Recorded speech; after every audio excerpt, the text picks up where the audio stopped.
guys, I'm trying to move quick this morning because we have like the perfect day to throw one of these micro poppers right here.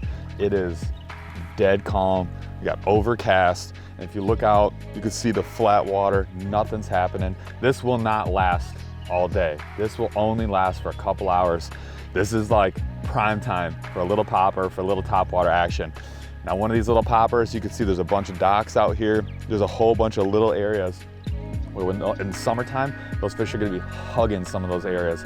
I want super accurate casts on a popper like this. So I'm actually gonna be running a medium light spinning setup, which most people think topwater, they think you gotta have the big heavy duty bait casting rig. You do not. With these treble hooks, you want something that's got a little bit of give, and that is gonna come from that spinning rod, that lighter action. You're gonna wanna have a mono leader and take advantage of those treble hooks as best as possible.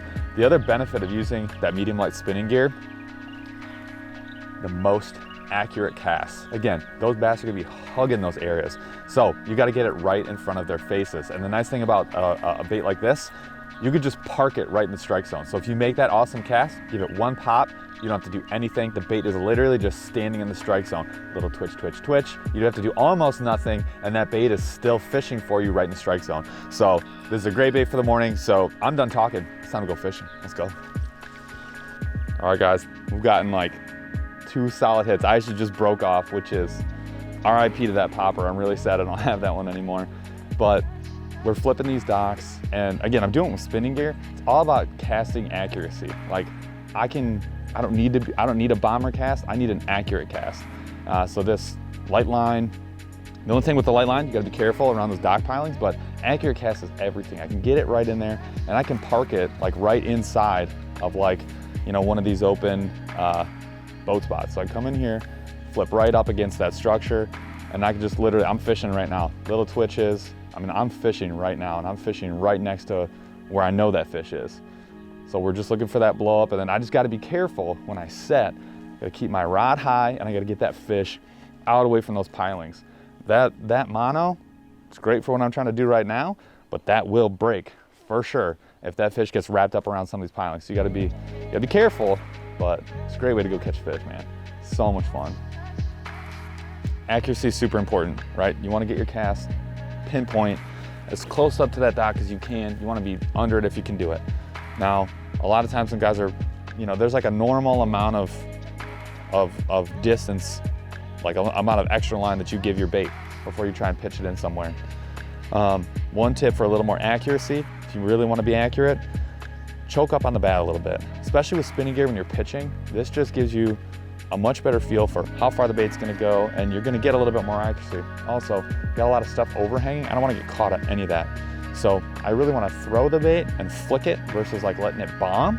And that's gonna help give you more accuracy. So when you're trying to really flick it and get that low approach and try and get right under these docks, choke up on your bait a little bit, get it closer to your rod tip, give you a little more accuracy so you can hopefully catch the fish that, you know, maybe you'd miss otherwise because you didn't get close enough to it. So one thing to think about too is you never know what cadence you're gonna wanna throw with these poppers. Today, it's been nothing but slow, like finessey little pops, like twitches, honestly, because they're real tight to cover. So when they're real tight to cover like that, what makes this bait great is all you gotta do is get it in that spot. That's the hard part, but once you're in that spot, a couple little twitches, you don't even have to move the actual bait, just bob it in the water. That can catch a fish. Some other times, you're gonna find you need to be more aggressive. Pop, pop, pop, pop, pop. You can even, this bait is phenomenal for walking. This is actually my favorite walking popper. It walks so easy, so smooth. You can walk the dog. But that's what makes this a great bait. You can do what you need it to do, but trying to figure out the cadence is super important. Just figure out what's gonna work for that day and then try and stay on it. And then mix it up until you figure it out. That's the key. Keep trying different things until you figure out what they want. All right, guys, the kitchen is closed, so to speak. We had our window of super calm water, our overcast. We had a little rain in there, and that really helped us out. When that little trickle of rain comes, one, you know the wind's about to kick up and your window is gonna close, but two, that's the best time to break out that popper. So we got it done. Dude, heckin' fun day with that micro popper on the spinning rig. Remember, accurate casting, most important thing, and then just figuring out what they want. Little twitches, big pops, whatever it takes. Heckin' ton of fun. I recommend you go do it. And when you do go, Hope you catch some bigs. Later, guys.